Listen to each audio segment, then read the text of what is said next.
Welcome to the hammerfiber.com studio. Now, let me tell you what we're going to talk about today. It's very exciting, only if you're having internet problems. And I don't know if you ever had internet problems in the past. Like, have you ever been without your connection for a few hours and you're losing your mind because you can't connect with your loved one, or in business? Or what about a day without your internet? What about a week? Have you ever gone a month? Well, I can tell you, I've gone 3 months without an internet connection before a company could repair it, and it was devastating socially and financially in my business. And we're here to bring about solutions to that kind of nonsense that can happen in the real world. And I'm Bobby D. I'll be your host here at Hammer Community as we take you through this journey. Yes, we're going to humanize the internet. Now, what do I mean by that? Well, we're going to make sure that your needs are taken care of, that there are real people behind the scenes that really care about your needs and internet. And today, I'm going to introduce you to the CEO of a new technology. It's a patent technology globally. It's going to sweep the nation across the US. We're going to tell you which markets are going to open, which markets are open, and you'll meet him today. But before I do that, what I want to do is I want to make sure that you understand where you can get your information as we venture through this journey. So I'll give you 3 websites, 3-point of reference, so you can inform yourself as to why you'll want hammerfiber.com technology, right? The first one is hammercommunity.com. You're probably watching the webcast right now on this site. You may be watching on other platforms across the internet as well. You may be watching on YouTube. If that's the case, just know that the best place to interact with us is hammercommunity.com. Now, for the product line, you want to go to the following website, hammerfiber.com. That's where you'll discover this patent technology and how it can serve you. Now, if you want to know more about the company behind the scenes, the people, and why they're poised for incredible success, go to hammerfiber.biz. All right? That's the cleanup. That's what we wanted to do right now. So what I want to do is I want to pull in Mark Stogdill, CEO of Hammer Fiber Biz, live from New Jersey. Mark, welcome to the call. I'm excited that you're here with us. Bob, I'm excited to be here. Thank you. All right, well, very good. So now, let's talk about since the United States doesn't even make the top 10 list as quality internet, can you address, number one, the problems with internet in the U.S. and how Hammer Fiber is poised to bring about some amazing solutions? Sure. Obviously, this is a pretty salient problem here. And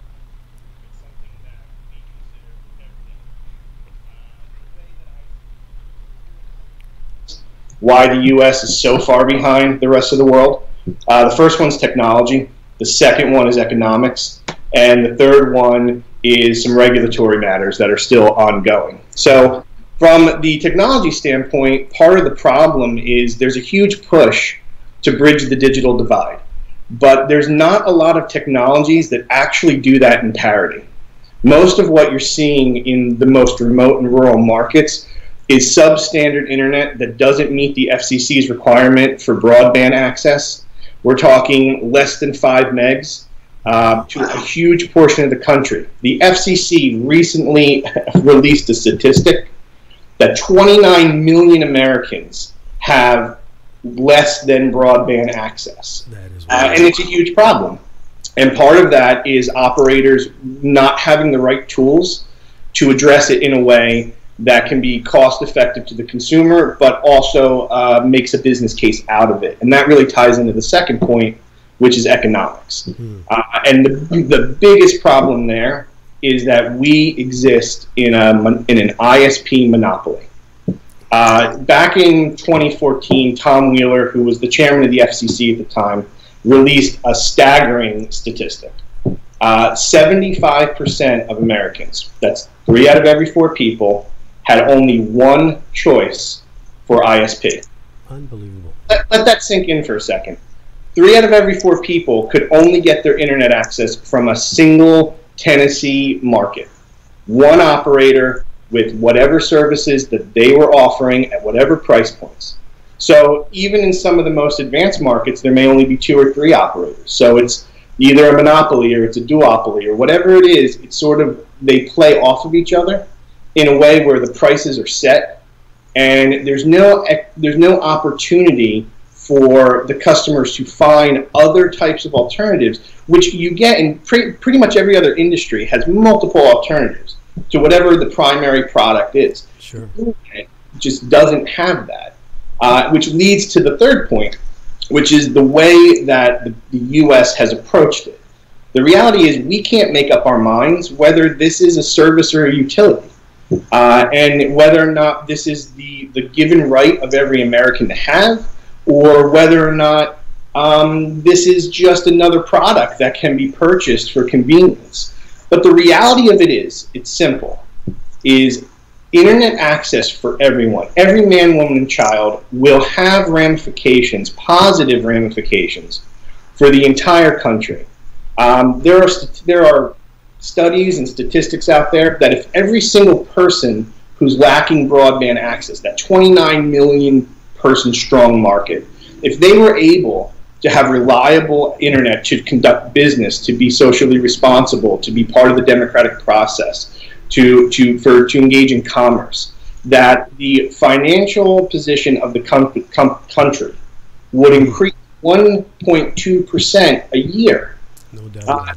That is substantial. So the reality of it is, internet is extremely important. It's certainly outstripped its original use case of convenience and some information gathering. It's a life essential tool, and it's more of a tool than a service.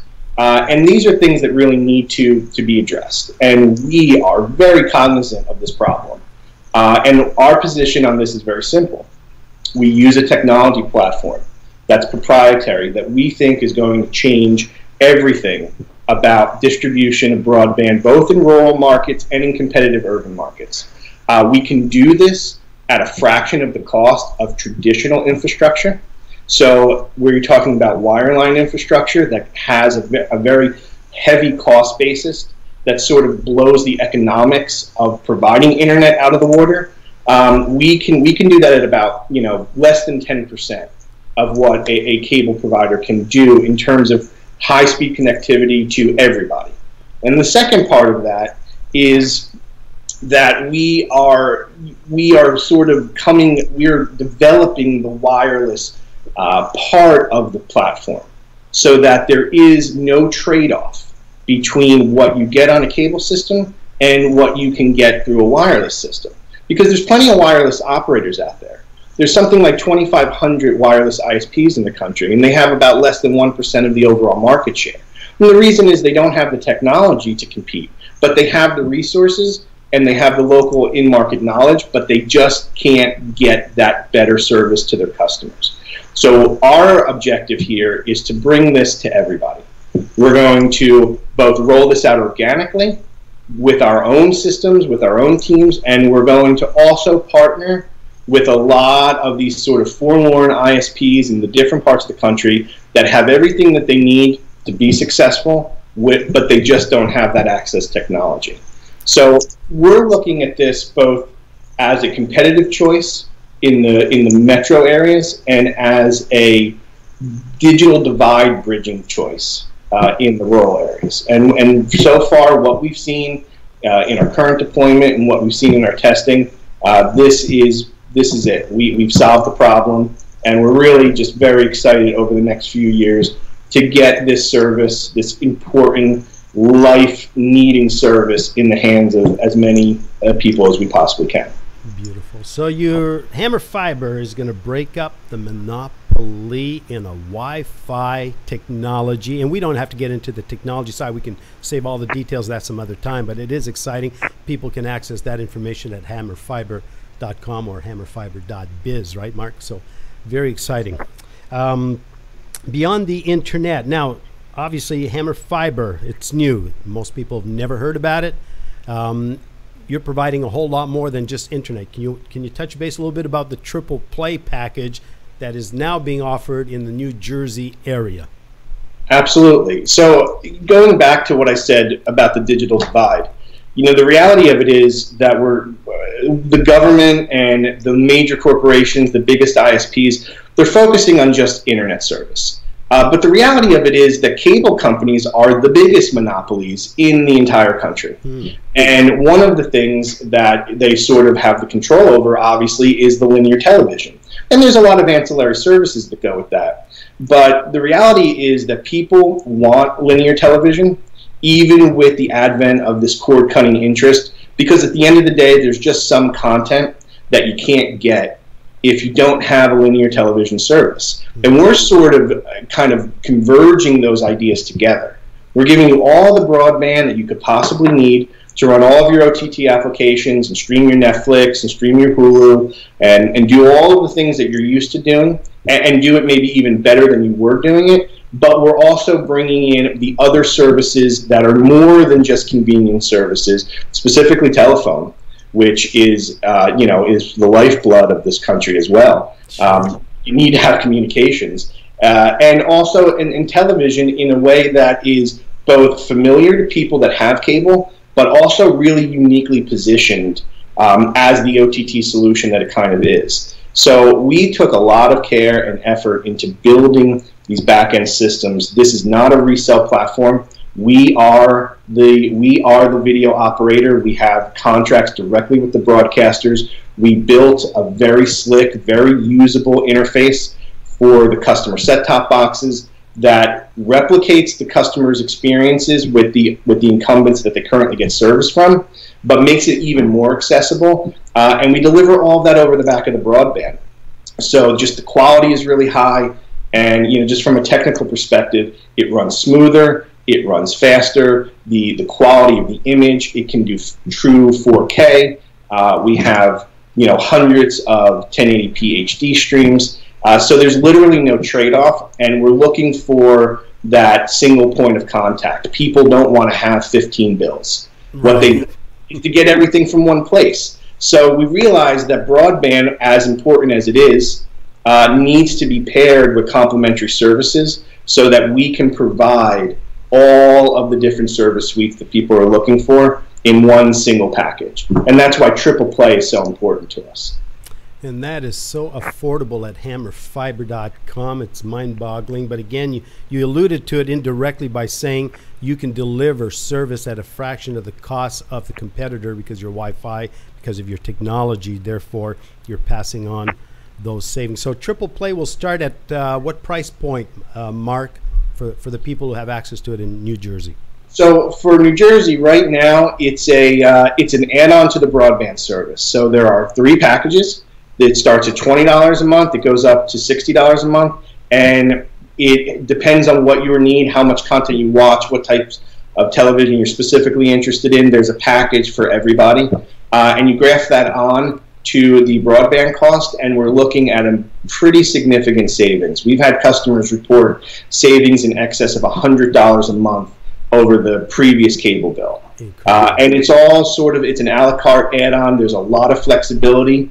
And it gets better all the time. We continually add new content. We continually add new features, some of which are going to be really exciting to the market. And we don't want to just create a competitive platform. We want it to be the platform of choice for people who not only just tired of their cable, but are actually looking for something more than cable typically offers. And we think we've really struck that balance here. Let's talk about Baltimore, because we're campaigning in Baltimore. We're looking for discontent internet users there, and there's a lot of them showing up on our Facebook page. But one of the questions that came up, and I need to find his name. Give me a second here. I think it was Scott. Hang on a minute. I will find it right here. This lady was asking, Debbie was asking, when can they expect service in Baltimore? Well, Debbie, we are working hard right now in the very early stages of our Baltimore deployment. Right now, we're targeting service testing early second quarter of 2018. So it's going to be a quick 6-month wait. And then we're looking at a very large rollout, so a lot of people in and around Baltimore will be able to get the service at that point. But stay tuned for updates. Check our website. There'll be a lot more about that to come. Beautiful. And for the people who are in rural areas, they don't have to worry too much about your ability to deliver because of the last mile technology. Can we talk about that just a little bit more? Because people don't have access to the regular monopolized internet, and they're wondering, well, I'm living outside their jurisdiction. How does Hammer Fiber apply to me? Well, to use Baltimore as a case in point, I think it's important for the Baltimore community to know that we're not just targeting Baltimore City proper. The rollout that we plan to do over the next year will be substantial and will include several rural markets within Maryland, in and around Baltimore, as far away as 40 or 50 miles from the city. Some of these areas are extremely rural. They're outside of current franchise boundaries. There are no operators, and they're stuck with a difficult access challenge for quality internet. And we can achieve that not just by rolling out more infrastructure, but the fact that by our very nature, the last mile solution is designed to extend the edges of our network. So wherever the fiber is placed, and by the way, all of the back-end systems are fiber, so you're getting the highest quality throughput and bandwidth connection. But beyond that, our radio stations can transmit miles and miles and miles away from the fiber access points, so that if you're outside of Baltimore or you're a few townships away and we're not in your town yet with fiber infrastructure, the wireless solution is there to provide you with service. It has a very long reach, and the quality of service, as we said before, is identical to that you would get with fixed wireline. So the coverage zones are going to be very dense, and we expect that we're going to do the first rollout is going to address a lot of customers, and then every few quarters we are going to be doing subsequent rollouts until every person who wants the service can get it. Beautiful. Now, how many more markets are you targeting over the next several years across the U.S.? I mean, maybe talk about the Go Long Alliance that was announced in July. Sure. So, an important thing to understand about our system, as opposed to a lot of other wireless systems, is that we don't use unlicensed spectrum. And the reason we don't use that is because there's a lot of degradation and collision in the signal process that creates a poor end user experience. Licensed spectrum allows us to be the only tenant on that frequency channel, which means that we're not getting any type of outside interference from anybody else at all.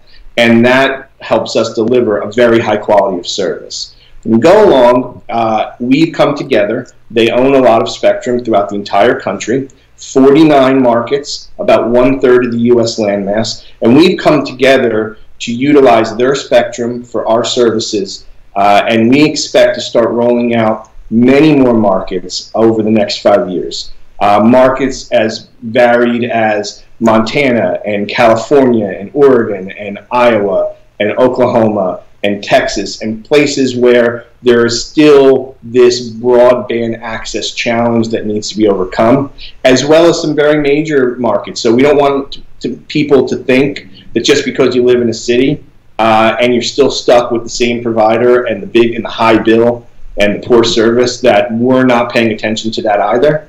We're really bridging the gaps between the urban and the rural, and we're going to be launching in some major cities as well. So, we're looking at probably 40 to 50 major deployments of the service over the next 5 years.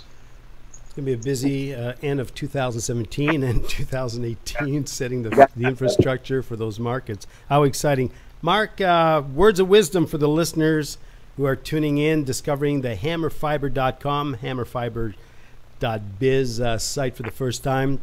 What would you like them to do? Well, we'd like you to keep following up. There's a lot of news that we continually release about our plans. There's a lot of information on the web, on the websites you mentioned. You can read a lot more about us, who we are. And, Bob, as we've sort of talked about, we're doing our best to be part of this sort of new age of broadband deployment that the country really needs. And because we want to be at the forefront of that, we're really receptive to customer feedback. We want to know what people want. We want to understand where their problems are. We don't want to look at this as an isolated problem in a vacuum. We want to understand from the people who we want to provide service to what they're looking for. Because one of the things we pride ourselves on is adaptability. We've already made a lot of changes to our current New Jersey deployment based on customer feedback. We've done it in quick order, and we continue to do that every month. So it's important for us to get as much feedback as possible because we want this to be a very customizable, very user-friendly platform, and we will work hard to make sure whatever it is that you want as a customer, we're providing to you. So I would just say, Bob, just we want to stay tuned. We want everyone to tell us what it is they're looking for. Beautiful. And you're accessible. That's the beauty through the Hammer Community channel right here. We'll have you as often as time permits. I know you're busy. We appreciate it today. And we're going to wrap up the show, and I'll give some protocol to the listeners today on where to go, what to look for, and how they can be rewarded. So, Mark, thank you so much. Bob, thank you. It was my pleasure. We'll see you soon. All right. Ciao. That was Mark Stockdale from hammerfiber.com. Now, listen up. You want preferential connection? I'll give you a little insider, folks. You want to stay involved with Hammer Community because we're going to solve the problem collectively as a team, right? So go to hammercommunity.com and you'll see the little banner down below that says petition. Fill in the petition. You'll receive more information. But when you do that, petition for what? Petition for better internet. When you are subscribed to hammercommunity.com, you're engaging with us. You get preferential connection when we come to a market near you, right? So what you want to do is go there now, fill out the form, let us know you're alive and well and you need good internet, and we'll connect with you as soon as we enter your market area, which in some cases will be in a few months. Baltimore is next. 49 other markets Mark was talking about. We will announce those markets in due time. So let me recap where you find the information. Hammercommunity.com is your community site where we live stream every Wednesday, and we will live stream. Well, we live streamed yesterday. We tried to, right? We're live streaming Thursday, but tomorrow we'll be streaming again at Hammer Community with the other personality behind the Hammercommunity.com, Mr. Steve Peck. He will join us. He will share with you what he discovered when he visited corporate home office last month in New Jersey. He's got a lot of great insights on marketing, the need for good internet, how to use good internet, and he'll be with us tomorrow at 12 o'clock North American Eastern right here at hammercommunity.com. Remember to go to hammerfiber.com as well for the technology, and stay in tune with the market development there. Last but not least, and very important, you want to know who's behind the company. It's a public company. It's Hammer Fiber Optic Investment Limited. Their domain is hammerfiber.biz. Now, the website is under reconstruction, but you'll have access to all the links you need to find out more about the company, the executive, and the board of director there. So very, very exciting times. There's no doubt about it. I'm excited to be your host along your journey for better internet. And we're going to wrap it up. How's that? What if we wrap it up? We'll see you tomorrow at 12 o'clock North American Eastern with Steve Peck. We'll give you more insights about Hammer Fiber technology and how it serves you socially or in business. I'm your host, Bobby D. Until next time.